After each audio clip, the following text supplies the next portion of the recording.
Bonjour Sébastien, Bonjour, comment merci pour vas-tu? l'invitation. Un petit peu enrhumé, donc vous m'excuserez si je suis un peu plus lent aujourd'hui, mais je vais faire mon gros possible Il n'y a pour pas de souci, faire.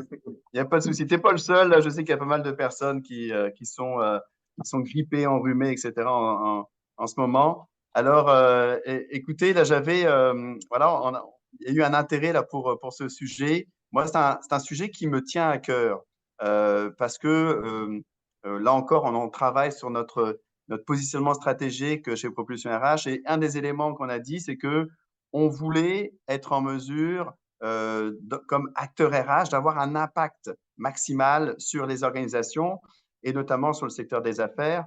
Alors, et puis je vais te poser la question, je vais la poser en fait à tout le monde d'ailleurs, hein, je vais inviter tout le monde à répondre à cette question-là, à savoir, selon vous, quels sont les bénéfices que vous voyez, un rapprochement entre le secteur des ressources humaines, hein, la fonction RH, et le secteur des affaires de votre organisation. Alors, de ton côté, quels sont les bénéfices que tu vois, que tu as pu voir dans tes expériences, tes multiples expériences que tu as eues dans le passé? Oui, ce que je pourrais dire, ce que je dis toujours à l'intérieur de l'organisation, c'est qu'on est une business de monde. Les banques, c'est une business de service. Même si on a des produits électroniques ou des produits spécifiques, c'est un service qui passe par l'humain. Donc, pour moi, l'humain est au cœur de la stratégie d'entreprise, surtout dans le contexte des entreprises de services. Je pourrais dire que le rapprochement que j'ai vu quand on a une fonction ressources humaines qui est bien alignée sur les besoins d'affaires, c'est une répercussion directe sur, je vais dire, le bottom line de l'entreprise, sur le retour sur investissement. Moi, je fais beaucoup le parallèle que un employé heureux, c'est une équation très simple, mais je suis banquier. Un employé heureux est égal à un client heureux. Euh, Ouais. nos employés sont aussi nos clients de notre organisation. Donc, clairement, en travaillant des stratégies de mobilisation, en travaillant sur la carrière, sur la mobilité des gens à l'intérieur de nos secteurs, sur le partage, je dis toujours que le capital humain, on est fiduciaire comme exécutif et on doit le développer. Donc, pour moi, quand on est capable d'avoir cette équation où les ressources humaines sont tellement intégrées à la stratégie d'affaires et font partie intégrante et qu'on est capable de co-créer avec les secteurs d'affaires leur plan stratégique, on a des retours qui sont impressionnants, beaucoup plus qu'on pourrait s'y attendre au niveau des résultats d'affaires. Souvent, je trouve que c'est minimisé des fois. On est souvent appelé un petit peu à la dernière minute quand on est en ressources humaines ou à régler des problèmes ou à éteindre des feux. La décision est déjà prise.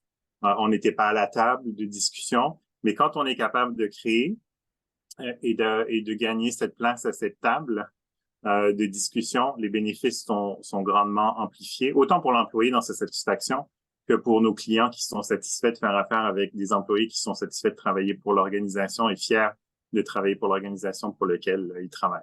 Je ne sais pas si j'ai répondu à ta question. Je peux Ah être plus bah oui, oui, spécifique, oui. j'ai des exemples. Bah oui. Moi, ce que je peux voir des fois, là, tu sais, en partageant, en échangeant avec des clients, des gestionnaires, etc., c'est que souvent, bah, pas souvent, mais quand même, il y a un constat des fois il y a peut-être un manque d'alignement entre le secteur des affaires et des fois, par exemple, tout simplement les projets en gestion des ressources humaines. Et des fois, il y a une incompréhension, du coup. Donc, il y a une perception des fois de non-alignement, et ce qui n'est jamais bon, en fait, pour la notoriété de l'organisation, le- même la marque employeur hein, de l'organisation.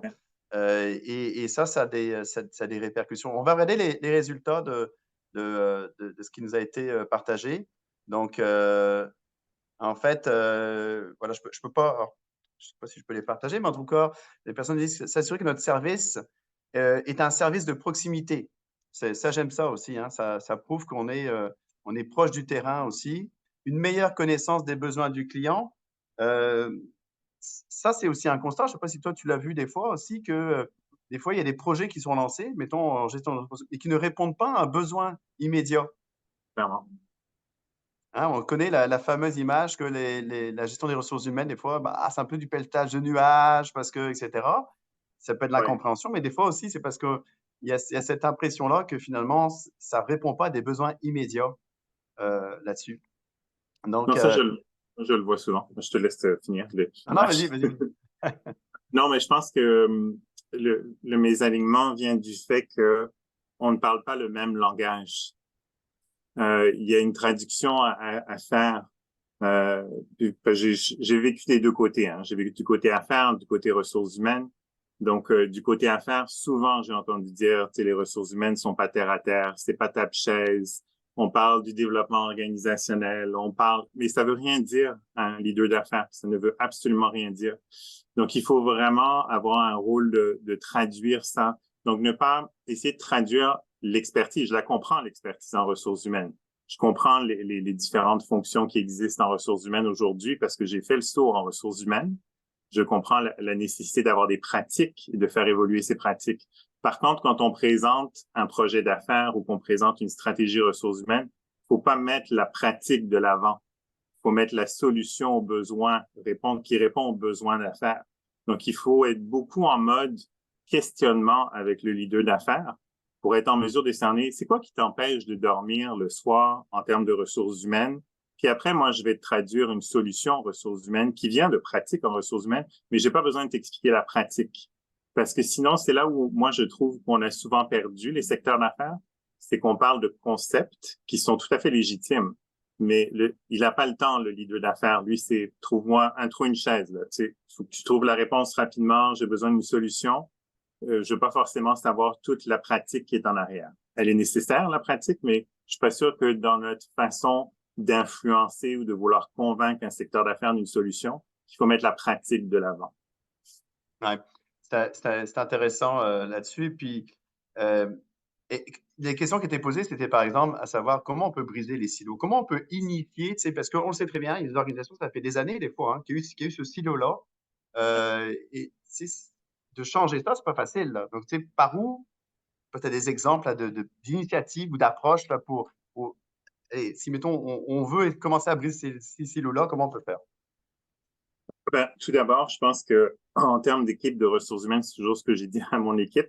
Quand je suis devenu chef des ressources humaines, j'ai dit qu'il faut être un modèle nous-mêmes de collaboration à l'intérieur des ressources humaines pour pouvoir se donner le droit de coacher en collaboration les secteurs d'affaires et dire, vous ne travaillez pas en collaboration, il faut que nous-mêmes, à travers les pratiques ressources humaines, on soit en mesure de former une grande équipe ressources humaines. Les deux équipes que j'ai gérées, que ce soit à la nationale ou à la Laurentienne, j'ai vu des silos en ressources humaines. Comme chef des ressources humaines, j'ai vu des guerres de pratiques, j'ai vu la confrontation entre les centres d'expertise et les partenaires d'affaires. Donc, moi, j'ai toujours dit à mes équipes, si on veut se donner le droit de pouvoir coacher les gens et d'amener ce niveau de collaboration, il faut que nous, on soit un modèle de collaboration pour l'entreprise.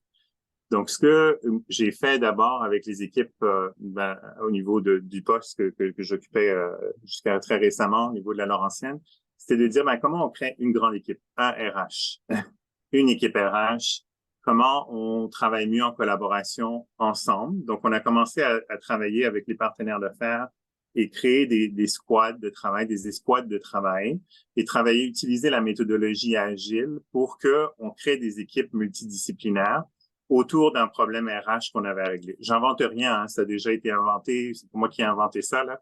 Mais j'ai trouvé que c'était un moyen qui avait aidé, nous, à briser la collaboration à l'intérieur des secteurs de ressources humaines. Après, c'est beaucoup plus facile d'aller dans les secteurs d'affaires. Une fois qu'on a le vécu et qu'on l'a fait nous-mêmes avec notre propre secteur, on est capable de dire, nous, on a vécu ça aussi en ressources humaines quand on a essayé de commencer à travailler en collaboration. On a vu qu'il y avait des enjeux qui se soulevaient. Et c'est beaucoup, je vous dirais, comment pour la collaboration, là, ça vient en ayant les discussions. On brise les silos en ayant des discussions avec des points de vue qui sont divergents d'une autre. Et c'est comment est-ce que les ressources humaines deviennent un facilitateur de ces discussions pour amener la collaboration en entreprise et abaisser les silos organisationnels. Ça a l'air facile à dire, mais je vais vous donner un exemple concret. Quand j'ai été mis en charge des projets de transformation ici pour, par exemple, les nouveaux outils de collaboration pour transformer le travail de nos employés, je suis qui, moi, au niveau de l'équipe ressources humaines, de décider comment les gens vont travailler dans les secteurs avec les nouveaux outils. On livrait les nouveaux outils de collaboration parce qu'on va en mode virtuel, donc on avait la pandémie, mais chaque secteur d'affaires a sa réalité. Donc, ce qu'on a fait, c'est qu'on a mis une escouade en place, qui est géré par l'équipe des ressources humaines avec des spécialistes en travail, en design de travail pour les outils de collaboration. Et on a commencé à faire des bootcamps avec les secteurs d'affaires où on a travaillé sur la co-création de leur modèle. Donc, on avait des principes directeurs d'entreprise de dire, nous, c'est le travail à distance d'abord. C'est ça notre politique qu'on avait choisi comme entreprise. Mais après, la façon dont on exécute ça, on l'a vraiment travaillé avec chacun des secteurs d'affaires. On a écouté leurs besoins et ensuite, on a, par des pratiques en ressources humaines, par des animations qu'on a fait, des tables de discussion, du brainstorming, des whiteboard sessions, on est arrivé à créer leur modèle qui répond au modèle corporatif, mais qui a une certaine distinction. Donc, certains, ils rentrent 2 jours par semaine, d'autres rentrent toute la semaine, mais c'est eux qui ont choisi. Donc là, la collaboration entre les ressources humaines et les secteurs d'affaires s'est complètement fondue et on n'a pas ressenti le besoin d'imposer les gens de rentrer 3 jours par semaine au bureau, donc ou d'avoir des choses très, très, très spécifiques pour encadrer le travail, parce qu'on croit que nos employés sont des adultes et majeurs vaccinés et qui devraient avoir un mot à dire dans la conception du travail, comment ils font le travail et comment ils rendent le travail. Donc, c'est ça qu'on est allé chercher. C'est un exemple de comment briser la collaboration. Et on n'a pas mis la pratique ressources humaines de l'avant, on a mis une pratique de conversation, de facilitation. Et oui, on avait la pratique ressources humaines en arrière, mais on a amené les gens à co-créer leur modèle basé là-dessus. Ah, c'est intéressant, là. Puis moi, ça me fait réfléchir, hein. Des fois, dans notre approche nous-mêmes, des fois, on a cette idée de la pratique RH, là. Des fois, on la met un peu trop de l'avant, là. Malheureusement, là, je suis assez d'accord avec toi là-dessus. Par contre, là, c'est intéressant parce que tu parles d'un projet RH qui est apporté au niveau du secteur d'affaires. Il y avait une des questions qui était posée par une personne qui participe, c'est comment on fait pour être impliqué dès le départ dans un projet transformationnel du secteur des affaires, où on sait des fois, ce qui arrive, c'est que le projet est lancé par le secteur des affaires et les RH sont impliqués à la toute fin. Et ça, c'est compliqué des fois là-dessus. Alors, je sais pas si Oui. t'as déjà vécu ça ou pas, là, mais Oui, clairement, mais ça part, je dirais, d'un problème plus fondamental, c'est comment la fonction ressources humaines est positionnée dans l'entreprise par le président de la compagnie.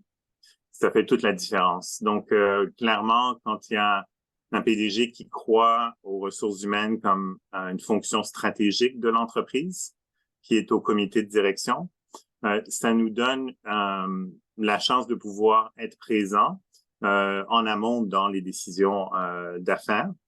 Par contre, comme je l'ai dit en entrée de jeu, il faut gagner le droit de pouvoir influencer. Parce que même si j'ai une place autour de la table de direction, pour être au courant de tous ces projets qui se passent et être en amont avec les équipes ressources humaines, moi, c'est comme ça que je le fais. C'est en étant à la table de discussion du comité de direction de la banque, je suis en mesure de pouvoir dire, bon, ce projet-là, il va avoir tel impact, je vais mettre mes équipes dessus, c'est important que tu impliques telle et telle personne dans l'organisation.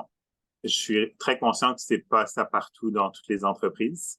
Donc, la façon de le faire, c'est malheureusement quand on n'a pas ce buy-in, je dirais, par le haut, et qu'on n'a pas ce sponsorship autour de la table, ou même on peut être autour de la table, mais être vu comme une fonction très, très transactionnelle par le PDG, même si tu es autour de la table, parce que ça fait bien d'avoir les ressources humaines autour de la table. Les modèles organisationnels sont comme ça au niveau du comité de direction. Ça ne veut pas dire que tu joues un rôle stratégique. Ça ne veut pas dire qu'on te laisse rentrer. Donc là, c'est un peu plus dur pour les équipes de partenaires d'affaires.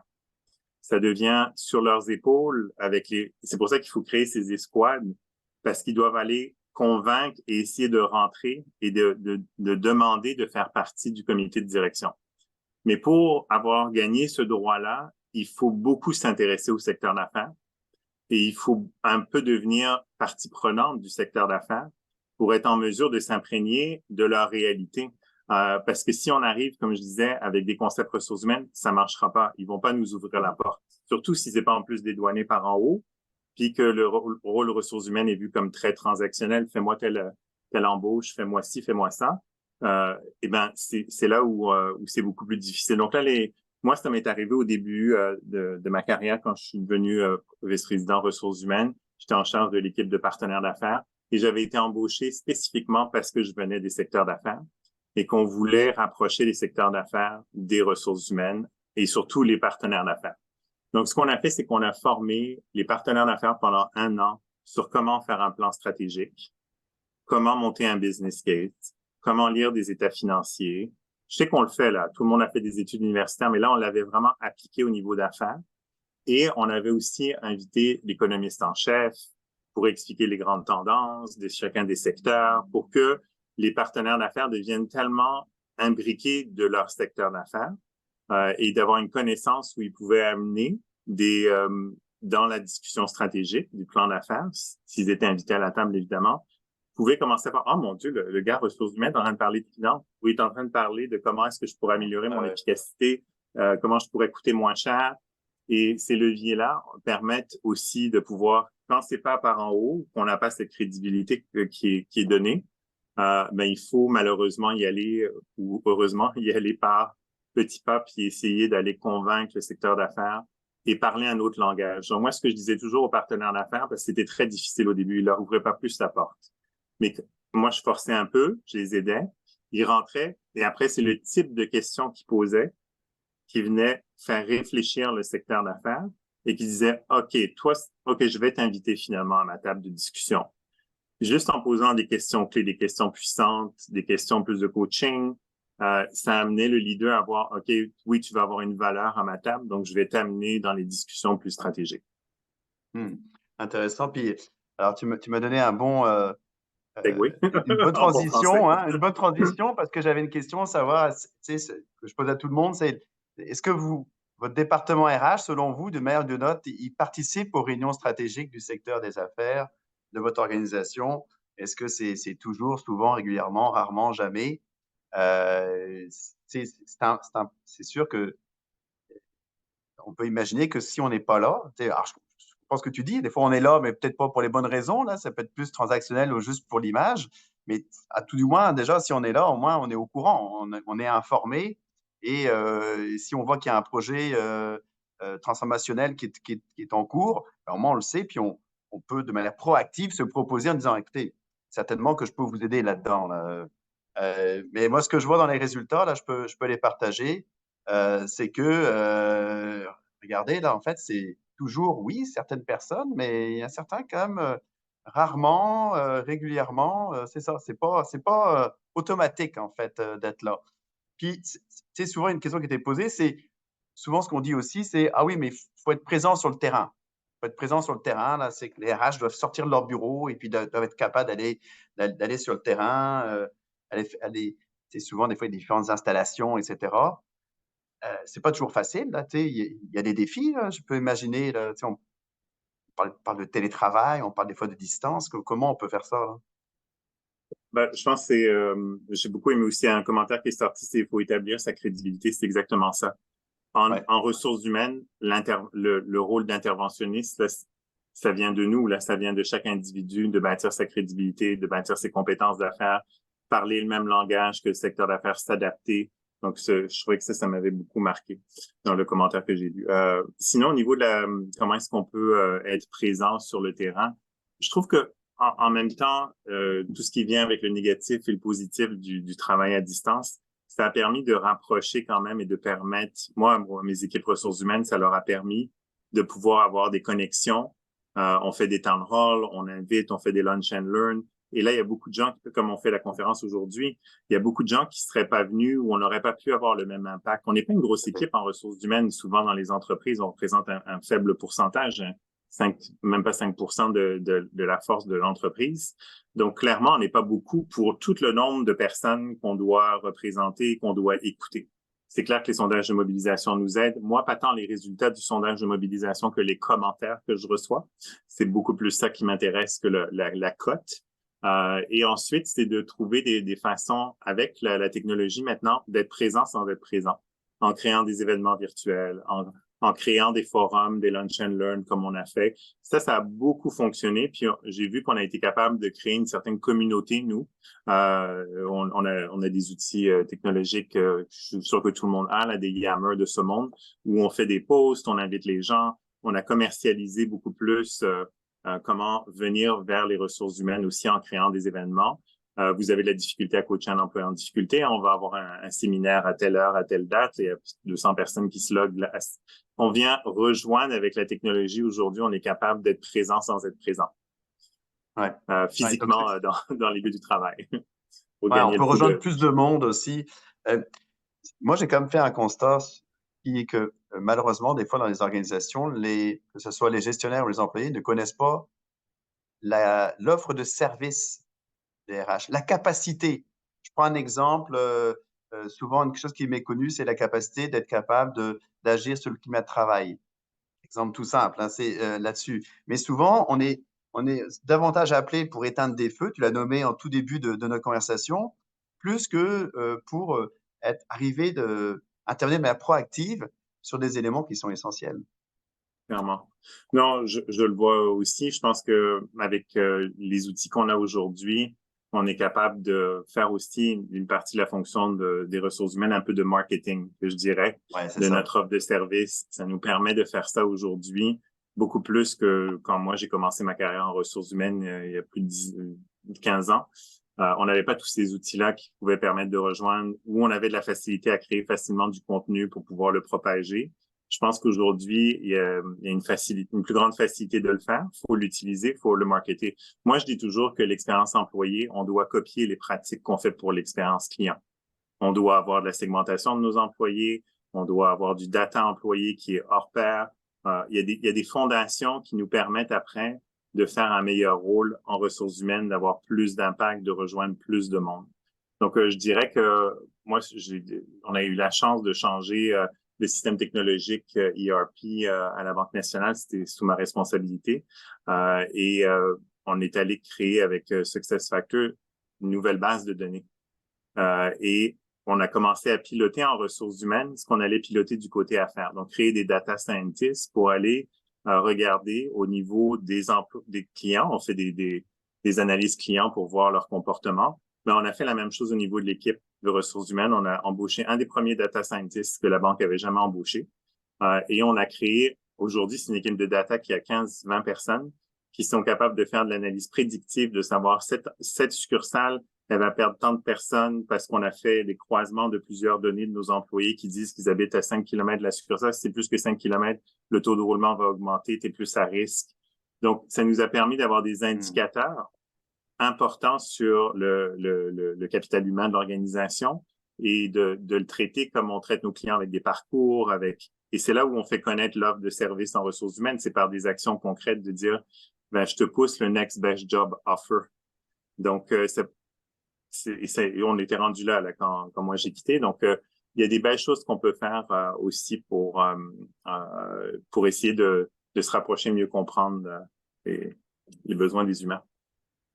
Quand on a eu l'occasion d'échanger là un peu plus tôt, il y a quelques semaines, et tu me disais, je trouvais ça vraiment intéressant parce que tu me disais, alors oui, il faut parler, il faut être capable des questions puissantes, bien comprendre les opérations, etc. Mais tu me parlais, et puis là, vous êtes bien placé, hein, tu es dans le secteur financier, il faut parler aussi retour sur investissement. Faut être capable de Clairement. parler Ouais. retour sur effort. Alors, comment on peut aborder ça dans notre pratique Ouais, RH? ça a été, en fait, le même exemple que je pourrais donner quand on a dû faire passer le système ERP et changer la plateforme ressources humaines. On n'était pas le projet privilégié pour passer là. Clairement, les projets en ressources humaines sont toujours les derniers sur la liste. Avec raison, avec tort, on priorisait les investissements qui étaient plutôt tournés vers les clients. On a dû donc démontrer en montant des business cases qui étaient solides, pas des business cases sur on va augmenter la mobilisation des gens. Non, on va la mesurer. On va se mettre des indicateurs de performance. On va monter un business case où on va se commettre comme équipe ressources humaines à réduire les coûts en ressources humaines. Donc, on avait prévu ça. Qu'on allait réduire le taux de roulement, qu'on allait améliorer on allait réduire le temps administratif sur les gestionnaires. Donc, juste un exemple d'indicateur de performance, on a fait une étude de temps et mouvement au niveau des postes de gestion pour savoir combien de temps ils passaient au niveau ressources humaines, au niveau des tâches administratives ressources humaines. Appeler le centre d'appel, faire des modifications. Et on avait dit, bon, on va faire ce temps mouvement. Puis après, on a fait le temps et mouvement avec le nouveau système. Et on pouvait montrer qu'on gagnait à peu près 10% du temps du gestionnaire qui l'économisait. 10% du temps du gestionnaire fois son salaire fois 3000 employés, ça finançait la plateforme. Et ça, c'est sans les autres bénéfices qu'on a mis, parce qu'on a quand même réduit la force de frappe en ressources humaines parce qu'on a automatisé des tâches. On l'a fait par taux de roulement. D'attrition naturelle, on n'a pas eu besoin de faire tant d'impact, mais c'était ça. Il fallait qu'on se commette. Comme un secteur d'affaires se commet à avoir des résultats et on a gagné en crédibilité à faire ça. Même chose pour les outils de collaboration. Quand j'ai dû faire le business case là-dessus, c'est sûr que c'est des outils, on va dire, on va investir en dernier sur nos employés, on va investir vers nos clients. Mais on avait démontré qu'on allait réduire le papier. On l'a prouvé. Qu'on allait réduire les impressions, qu'on a pu avoir besoin d'avoir autant de machines. On a prouvé ça. Qu'on allait améliorer le taux de satisfaction des employés, on l'a prouvé. Puis qu'on allait réduire le taux de roulement. Comme taux de roulement, on l'a fait réduire de 10% en 3 ans. Donc, clairement, il y a des étapes, on le montrait, et 10%, il y a des outils qui calculent aujourd'hui les bénéfices que tu fais monétaires de baisser le taux de roulement de 1%, c'est des millions de dollars que tu sauves. C'est prouvé. Il y a des calculatrices financières aujourd'hui qui existent pour ça. Mais en utilisant ces outils-là, ben, tu crées en crédibilité puis ton projet, il passe parce que c'est un projet d'affaires qui est très rentable. Ouais, puis c'est sûr que c'est drôle parce que tu as nommé d'évaluer la mobilisation, qui est souvent un peu notre première idée, en fait, hein, notre premier indicateur. Mais là, toi, tu es allé au-delà de ça. Hein, tu es allé sur d'autres indicateurs, le niveau de satisfaction, le taux de roulement, le coût d'impression. Et effectivement, je peux très, très bien imaginer que ce soit des équipes de direction ou des équipes des secteurs affaires, ça leur parle vraiment, quoi. C'est peut-être plus que que Ça le leur niveau a parlé. d'engagement, de mobilisation. Bah ouais, Et c'est je suis très assez. fier parce que le projet qu'on a fait ici au niveau des outils de collaboration, c'était un des projets qui a été le plus rentable, où on a été capable de quantifier les résultats financiers et qui a eu le plus grand impact sur l'organisation. Autant au niveau de la mobilisation, pas juste les coupures de coûts ou tout ça, là, mais la mobilisation des gens, de dire on est mieux équipé, on peut mieux faire notre travail, on est fier d'appartenir à une organisation qui investit en nous puis qui nous donne les outils et les moyens pour réussir. Donc ça, c'est comme un impact supplémentaire en plus Qui des se prend éléments qui bien. avaient été, ce qui se prend très très bien là-dessus. Le temps passe vite. Je vais juste lancer un petit sondage, un des sondages. Que retenez-vous de cette Ouais. causerie là-dessus? Si toi, tu as peut-être un élément essentiel à donner, tu as partagé beaucoup là, Sébastien, mais pour créer ce rapprochement, là, essayer de briser les silos, à quoi tu Ouais. ferais référence? C'est un peu les thématiques que je vous disais, c'est on doit se gagner le droit de pouvoir coacher comme organisation, de pouvoir avoir notre place autour de la table. Des fois, il faut aussi de la frayer, mais ça existe. Il faut que les ressources humaines deviennent un modèle de collaboration parce que quand on parle de changement culturel et qu'on parle de collaboration dans les entreprises, tout le monde en parle.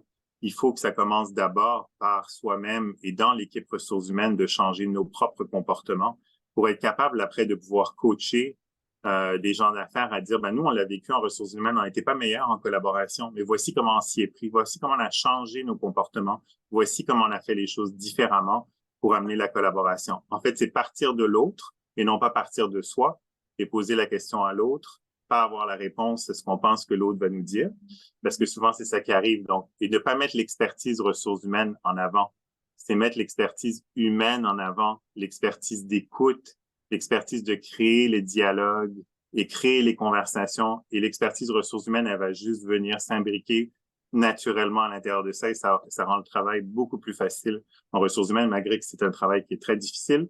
Je peux vous le dire, j'ai des cheveux gris aujourd'hui après avoir été chef des ressources humaines, mais c'est vraiment un très beau métier. J'aime ça, là, ce que tu viens de dire, de mettre l'expertise humaine de l'avant. Là. Moi, c'est quelque chose que je retiens. Ce que je vois, ce que je lis, là, le rôle d'influence des RH, c'est être plus proactif auprès des directions d'affaires.